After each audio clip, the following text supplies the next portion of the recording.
സമൂഹത്തിൽ സ്ത്രീകൾ നേരിടുന്ന വെല്ലുവിളികൾക്കെതിരെ ഒരുമിച്ച് പോരാടേണ്ട കാലഘട്ടത്തിലൂടെയാണ് കടന്നുപോകുന്നതെന്ന് വനിതാ ലീഗ് സംസ്ഥാന പ്രസിഡന്റ് സുഹറ മമ്പാട് അഭിപ്രായപ്പെട്ടു.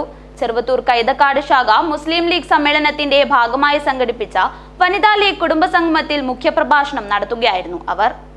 സമൂഹത്തിലെ എല്ലാ വിഭാഗത്തെയും ചേർത്തു നിർത്തുന്ന പ്രസ്ഥാനമാണ് മുസ്ലിം ലീഗ് എന്നും സുഹറ കൂട്ടിച്ചേർത്തു.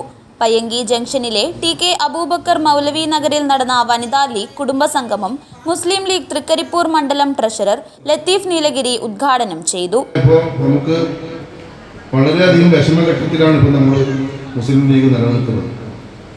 കാരണം നമ്മളെ എങ്ങനെയൊക്കെ ഇവിടെ ഇല്ലാതാക്കാൻ കഴിയും, അതാണ് എല്ലാ പാർട്ടിക്കാരും, അതുപോലെ കേന്ദ്രത്തിലായാലും അതുപോലെ തന്നെ കേരളത്തിലായാലും അവരൊക്കെ നോക്കുന്നത് മുസ്ലിം ലീഗിനെ തകർക്കാൻ.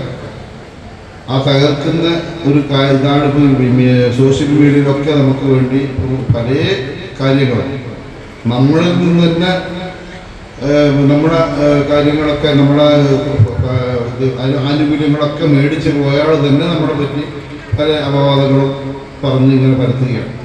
ശാഖാ പ്രസിഡന്റ് വി കെ താഹിറ അധ്യക്ഷത വഹിച്ചു. C K Rahmath, C K P Sulekha, P Amina, M Maimoona, E K Mansoora, V K Khadeeja, M Fousiya എന്നിവർ സംസാരിച്ചു. തുടർന്ന് സാമൂഹ്യ ജീവകാരുണ്യ പ്രവർത്തകൻ എൻ ബി ഷർഫുദ്ദീൻ ക്യാൻസർ ബോധവൽക്കരണ ക്ലാസ് എടുത്തു.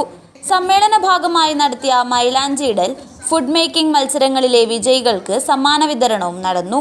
News bureau, Trikaripur.